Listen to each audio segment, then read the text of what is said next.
Bonjour à tous, bienvenue dans l'aventure ludique extraordinaire. Dans cette vidéo, on part à la découverte de Spirit Island, son matériel, ses règles de base, et je vous explique un petit peu le projet destiné sur la chaîne. Mais avant d'aller plus loin, comme tout petit créateur de contenu, chaque abonné et abonnement reste la meilleure source de motivation possible. Du coup, je compte sur vous.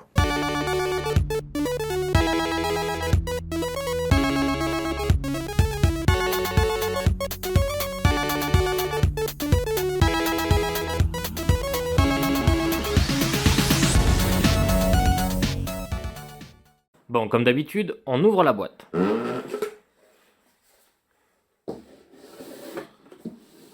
Donc déjà, pour commencer, le livret de règles. Celui-ci est en matière très plastifiée, très agréable à regarder, et surtout extrêmement bien expliqué et illustré. Vous voyez, par exemple, voilà, donc là c'est pour une mise en place, pour des situations particulières. Moi, pour ma part, j'ai surligné des passages qui me paraissaient à l'époque importants. Bon, à voir si aujourd'hui c'est toujours le cas. Mais en tout cas, voilà, les illustrations sur le livret de jeu avec plein de conseils, plein d'explications sur comment a été pensé le jeu, etc. est vraiment très mise en valeur. Et je trouve ça très agréable. Bien évidemment, ça nous montre aussi un petit peu la patte graphique qui va être accompagnée au cours de vos parties. Et là aussi, je ne peux pas dire le contraire, j'aime beaucoup. Bien que certains n'aiment pas du tout, ce côté un peu pastel ou même ce côté un peu tout simplement dessin, moi j'adore. Vraiment, c'est pas quelque chose que j'aurais vraiment du tout à reprocher à ce jeu qui est Spirit Island. Voilà, donc la stratégie fondamentale, des conseils qui sont apportés. Comment hausser et diminuer le niveau de difficulté. Voilà, donc un tout petit encadré sur le jeu solo, avec une explication comme quoi le jeu solo diffère très peu du mode multijoueur, à une différence près, c'est que lorsqu'on nous dit un autre esprit, ça peut être nous, quand on nous dit sur un autre esprit, ça ne peut pas être nous. Qui peut bénéficier des avantages ou inconvénients de ces titres de phrases. Voilà, donc vous l'avez vu aussi, donc d'autres possibilités au niveau des plateaux, je vais bien évidemment rentrer dans les détails. Il y a des variantes avec des adversaires, avec des scénarios, et c'est là où on va petit à petit avancer dans la chaîne. Donc notre série de vidéos sur Spirit Island, l'idée, comme je vais vous expliquer, c'est de vous présenter à travers une longue série de vidéos tous les esprits. Pas à la manière d'un tuto, je ne me permettrai pas du tout de faire ça, mais néanmoins vous montrer comment chaque personnage, enfin chaque esprit se joue, la manière de les appréhender aussi, comment ça se passe sur le plateau de jeu, et moi après de mon côté, avec du recul, choisir le personnage, enfin l'esprit dans lequel je suis le plus à l'aise, histoire de pouvoir m'attaquer à chaque adversaire, et on fera des scénarios en fonction à chaque fois. Voilà, donc encore une fois, pas mal d'illustrations, un petit peu d'univers et de lore que je vous inviterai. Je vais peut-être en faire un scan et vous le proposer à la lecture, ça peut être assez sympa. Voilà, et ensuite, donc l'ennemi progresse, l'Europe, donc on est vraiment sur quelque chose donc de l'exploration de l'Europe à travers la Méditerranée et l'océan Atlantique. Donc voilà. Donc ça c'est un petit peu pour l'univers de Spirit Island. On a un glossaire à la fin qui reprend quelques termes. Ça, c'est toujours très bienvenu. Ça évite d'aller farfouiller dedans le livret de règles. Donc voilà. Et en dernière page, quelque chose que j'adore, c'est ce type de résumé. Très bien illustré, plusieurs encadrés, très concis et pourtant extrêmement complet. Voilà, donc une très bonne surprise. Déjà, vous allez avoir des plateaux avec des formes différentes dans lesquelles vous allez pouvoir venir emboîter vos îles hein, sans aucun souci, quel que soit le sens au final. Ils sont numérotés A, B, C et D. Donc, on le voit là dans l'océan. Donc ça, des plateaux haut en couleur, comme qui dirait, avec des frontières très bien marquées, sans pour autant perdre le visuel d'origine du plateau. Bref, dans tous les cas, la signalétique est extrêmement bien faite et suffisamment claire pour ne pas se perdre. Et c'est très agréable de se retrouver avec un plateau comme ça quand on joue, que ce soit en multi ou solo. Je trouve ce visuel très agréable. Il existe des versions verso, où là de suite vous voyez, c'est pas la même chose, hein. C'est beaucoup plus travaillé, c'est plus graphique. C'est comme si vous aviez une vue satellite, j'ai envie de dire, où là, bon, ben, vous allez avoir vos montagnes qui vont être là, enfin, vos fanges, vos forêts, vos jungles. Et là, de suite, c'est pas du tout la même chose.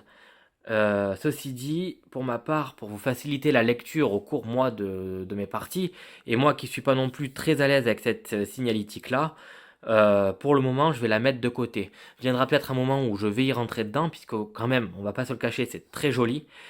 Il faut savoir que les versos intègrent l'extension.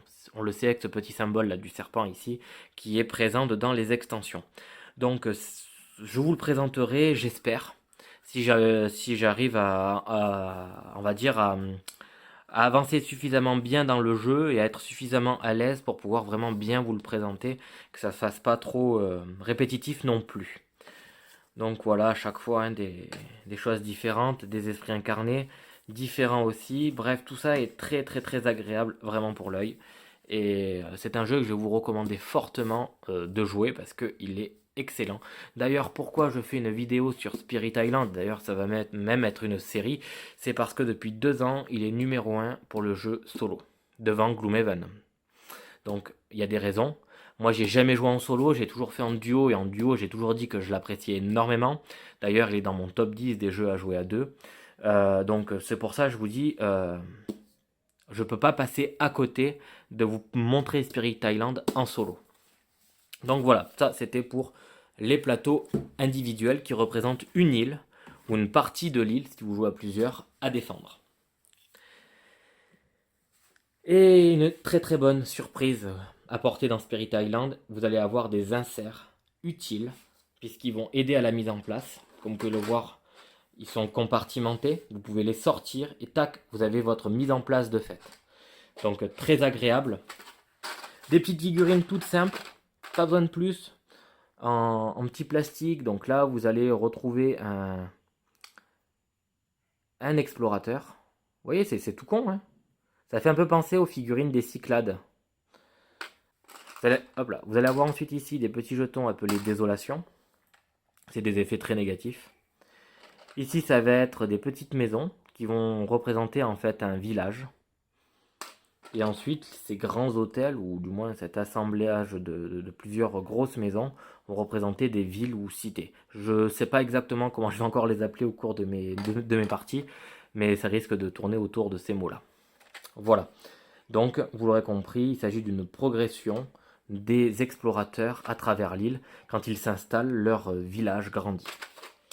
Donc, thématique à souhait. Hop, le deuxième, donc on ne peut pas passer à côté quand même de certains petits sachets en plastique. Là, je leur jetterai pas la pierre, ils sont logiques, utiles aussi, puisqu'ils permettent de regrouper les jetons que vous avez plutôt plus la tendance de jouer que d'autres au niveau des couleurs. C'est vrai que nous, avec ma femme, on joue beaucoup celui-ci, le violet et le jaune, ce qui nous permettait toujours de dégager celui-là rapidement et le mettre à part, c'était pour nous évident. Mais si vous venez à toujours faire des parties solo, vous mettez donc la couleur de côté qui vous intéresse, vous la mettez ici, tac, et vous êtes prêt à jouer. Vous voyez ce que je veux dire? Un petit jeton pour reprendre toutes les peurs. Lui aussi est assez bienvenu et il est bien placé avec donc ces petits champignons en bois que vous pouvez voir, qui sont très réussis, très sympas, c'est vraiment très agréable à l'œil. Et au toucher aussi, la manipulation sur le jeu, c'est vraiment excellent. Et non, un petit compartiment très bienvenu, très bien pensé. Encore une fois, parfait. Et vous voyez, mine de rien, il suffit juste que j'ai posé ça et j'ai déjà fait une partie de la mise en place pour jouer à Spirit Island. Donc, pour vous dire. Mais c'est pas tout. Vous avez encore un grand insert au fond et lui aussi très bien fait. Vous allez avoir donc dans la partie supérieure des grandes planches. Il y en a 8 au total de ces planches-là, normalement. 3, 6, 8, ouais. Donc 8 planches qui vont reprendre à chaque fois donc des esprits. Ils sont recto et verso. Voilà. Et c'est à travers ces 8 esprits qu'on va faire donc une série de au moins 8 vidéos, comme vous l'avez compris, pour savoir un peu avec lequel on va s'orienter pour faire des scénarios et des adversaires. Sur ces planches, elles sont très épaisses, très bien pensées. On regrettera quand même un petit crantage pour peut-être y mettre les jetons, éviter que ça bouge.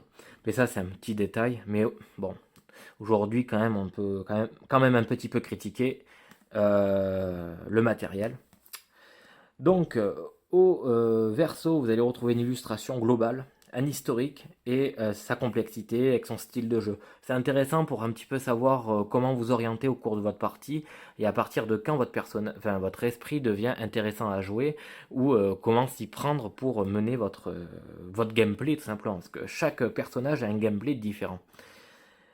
Sur le recto, vous allez avoir donc toutes les statistiques, vous allez avoir toutes leurs facultés, leurs capacités, etc.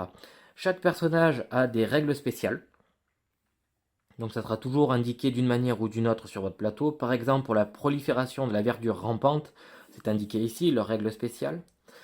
Les actions à faire en première phase. Ici, c'est la notion de présence et de carte maximale à avoir dans les mains.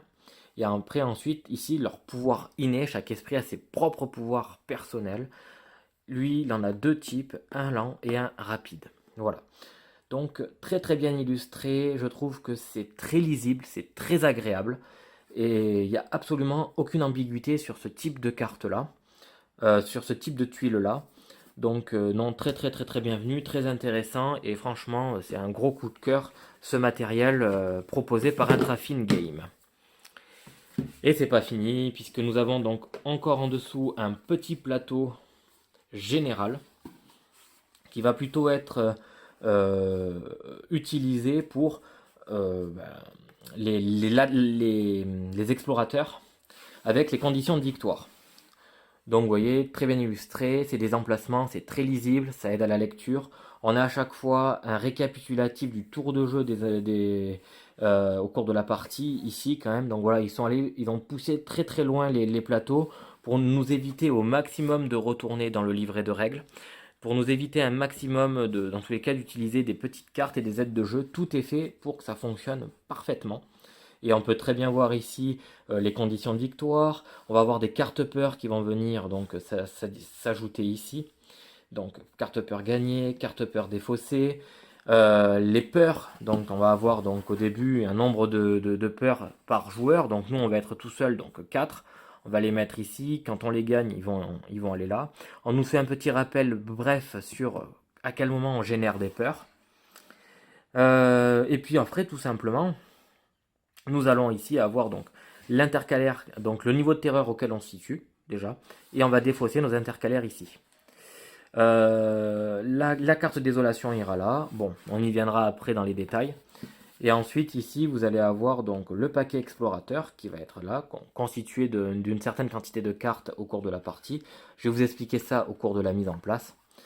Et ça sera les actions que vont faire les explorateurs à chaque tour de jeu. Voilà donc petit plateau déjà tout menu, tout bien fait, très bien illustré, rentre parfaitement dans la boîte, c'est très bien optimisé.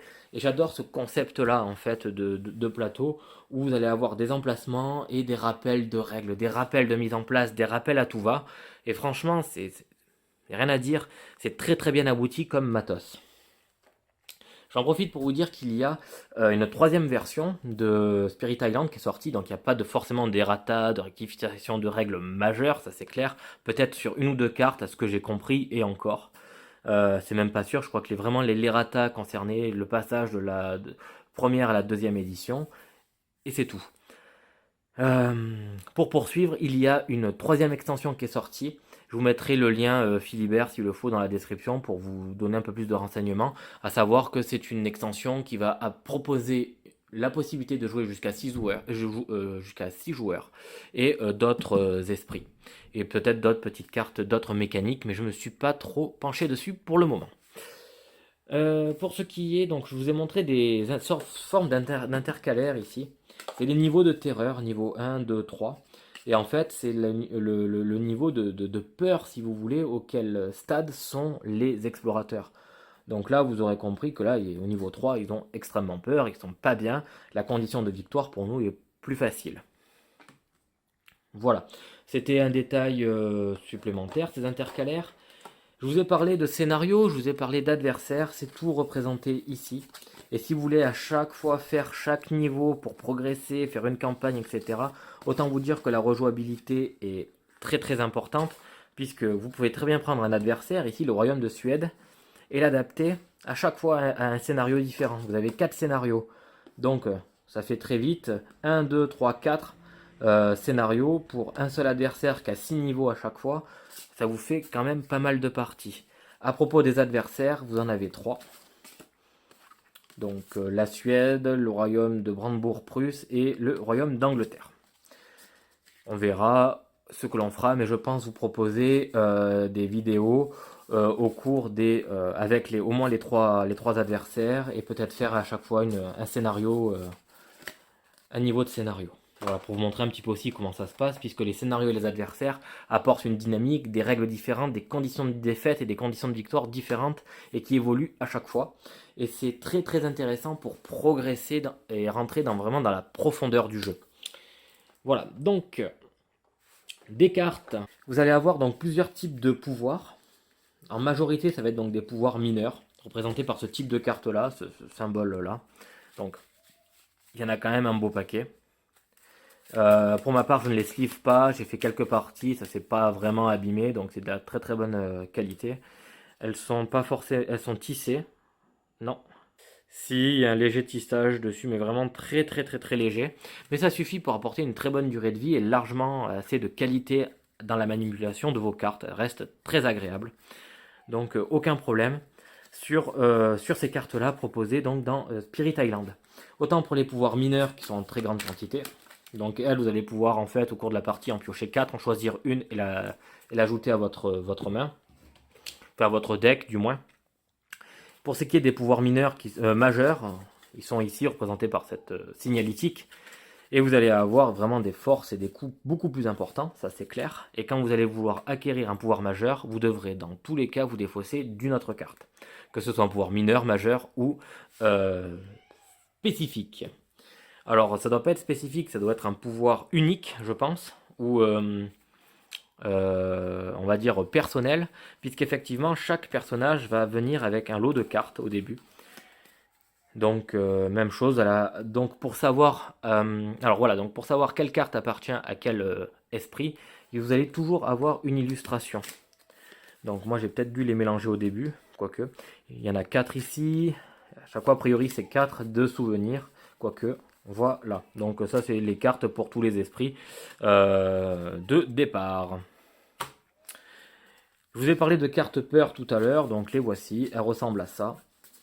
Absolument rien d'extraordinaire, si ce n'est qu'elles sont découpées en 3 parties, elles ont exactement la même qualité de cartes que les cartes des esprits.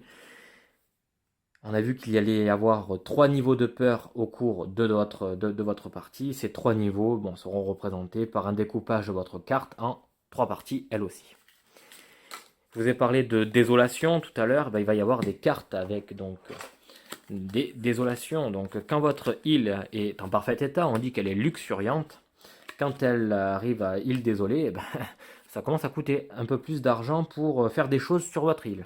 Pour ceux qui commencent à jouer à Spirit Island, chaque personnage va avoir une carte appelée progression de pouvoir. On va vous proposer de construire votre deck plus facilement, histoire de comprendre comment fonctionne votre personnage.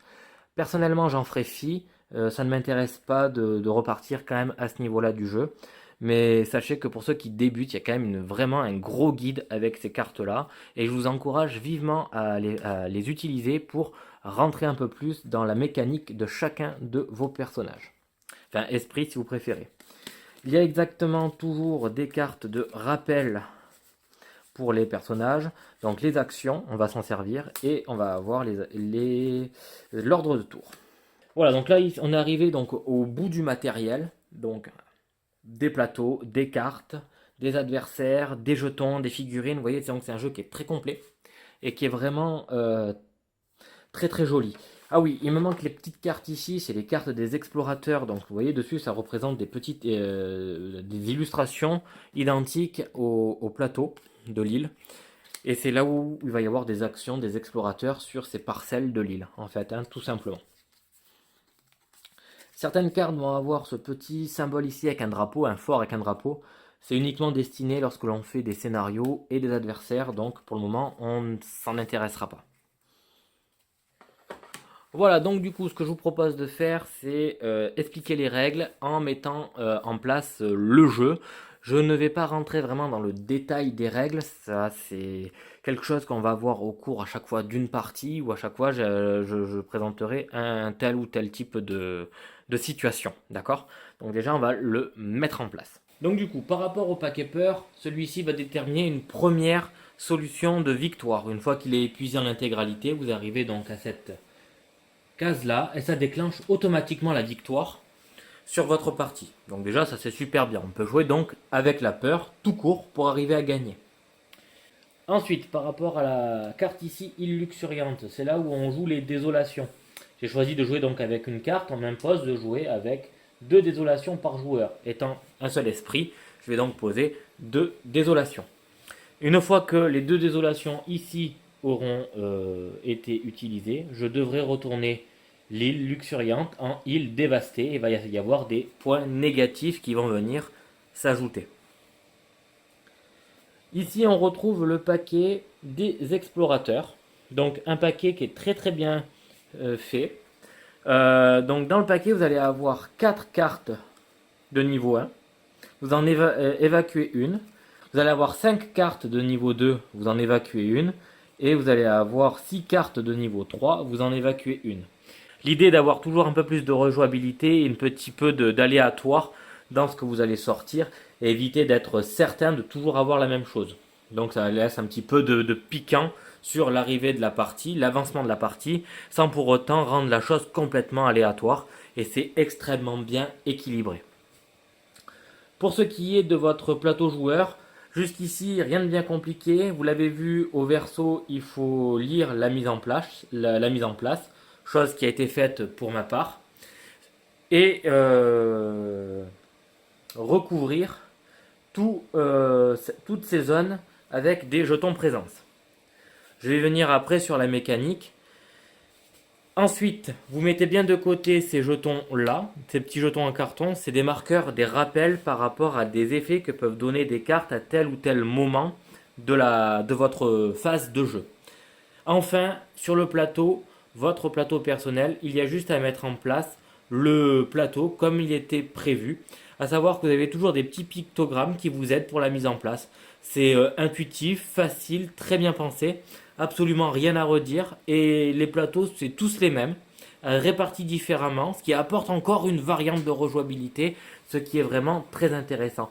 Pour ma série de vidéos sur Spirit Island, je garderai toujours le plateau A, histoire d'avoir quelque chose qui soit toujours, on va dire, le plus facile pour comparer. Le but du jeu est de repousser les explorateurs qui viennent sur l'île. On gagne, du coup, par des conditions de victoire à chaque fois spécifiques en avançant au cours de la partie. Par exemple, si je prends le niveau de terreur numéro 1, finalement les explorateurs n'ont pas très peur des esprits et des Daons qui occupent l'île. Si on veut réussir à gagner avec un niveau de terreur niveau 1, il faut que l'île n'ait plus d'explorateurs, de villages ou de cités. C'est, on va dire, un niveau qui est assez compliqué à atteindre, mais qui est possible d'atteindre en fonction de l'esprit que vous allez décider de jouer.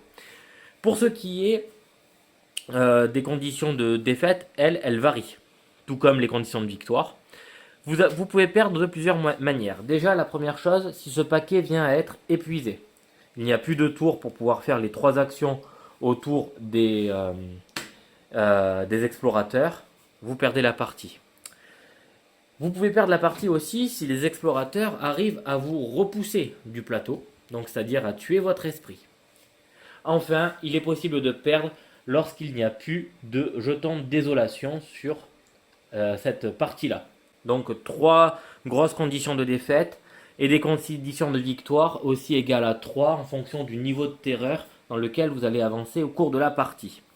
Bien, maintenant ceci étant fait, comment va se passer un tour de jeu? Ça va permettre d'expliquer un petit peu les règles. Il faut comprendre que les tours de jeu, ça n'existe pas vraiment dans Spirit Island, c'est plutôt des phases de jeu. Vous allez avoir une phase des esprits où tous les esprits jouent ensemble. vont tous faire en même temps leur phase de croissance. Et ça, c'est super bien quand vous jouez à plusieurs, c'est que vous jouez en même temps. Ça permet des dialogues, ça permet d'avancer, trouver des stratégies. C'est très intéressant. Par contre, en tous les cas, c'est un jeu que je vais conseiller à 2 joueurs, ça c'est sûr, parce que j'adore à 2. À 1, on va voir ce que ça va donner. À 3, j'ai essayé, c'est peut-être un peu longué. Donc voilà, il faut arriver à bien équilibrer. Attention, il y a quand même parfois des blocages, des longs moments de réflexion. Et ça peut être vraiment contraignant pour des personnes qui n'aiment pas forcément attendre et qui sont un peu plus dans le feu de l'action. Donc, il faut arriver à bien savoir avec qui vous allez jouer. Je reviens. Donc, au niveau des règles, je disais phase des esprits. Donc, chaque esprit va faire sa phase de croissance. Dans cette ligne-là, sur votre plateau, vous avez 3 cases. Il va falloir sélectionner une case qui est composée à chaque fois on va dire, d'un duo d'actions. Parfois il y a 3 actions, parfois il n'y a qu'une action. Vous choisissez. Une fois que tout le monde a choisi, vous allez gagner donc l'énergie, donc représentée par le chiffre le plus à droite de votre colonne. Ça ne se cumule pas, d'accord? Et après, en dessous, vous allez pouvoir jouer vos cartes pouvoir à hauteur maximum du nombre de cartes max ici dévoilées. En effet, quand vous allez jouer, vous allez avoir votre main de cartes, d'accord? Et on va vous dire, parmi ces 4 cartes-là, tu vas devoir jouer une carte maximum.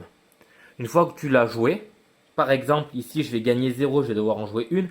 Imaginons que je joue du coup celle qui coûte 0. Ça paraît être le plus simple.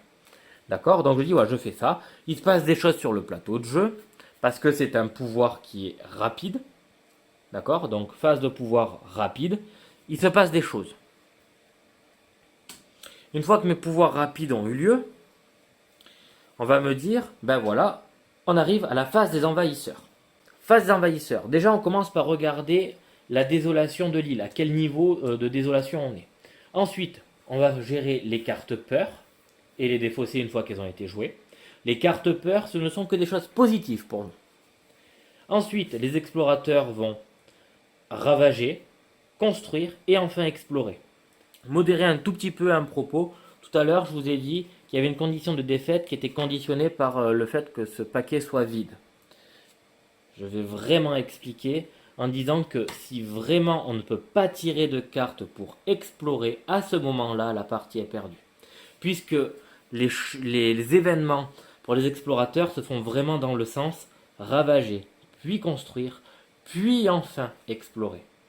Et ça, c'est complètement différent. Une fois que vous avez fait ces actions-là, vous faites avancer les cartes vers la gauche, ce qui fait que les ravager, la carte ci ravagée va être défaussée, construire ira ici, et ainsi de suite. Ce qui sous-entend que là où ça explore, ça construira, puis ça va ravager. D'accord? Voilà, c'est un effet boule de neige qui est proposé par les explorateurs sur la carte sur la carte, sur la map. Une fois que les explorateurs ont joué, à ce moment-là, il y aura la phase de pouvoir lent, représentée par le symbole de tortue. Ici, dans notre exemple, ça n'était pas le cas, c'était que des pouvoirs rapides. Mais dans un autre exemple, on aurait très bien pu jouer celui-ci. D'ailleurs, pour vous donner un certain rappel, le coup, d'accord, est représenté en fonction de la vitesse aussi d'exécution de votre pouvoir. Donc j'aurais joué un bleu, ici. J'aurais pu, à ce moment-là, une fois les explorateurs, les envahisseurs ont joué, à ce moment-là, faire mon pouvoir lent.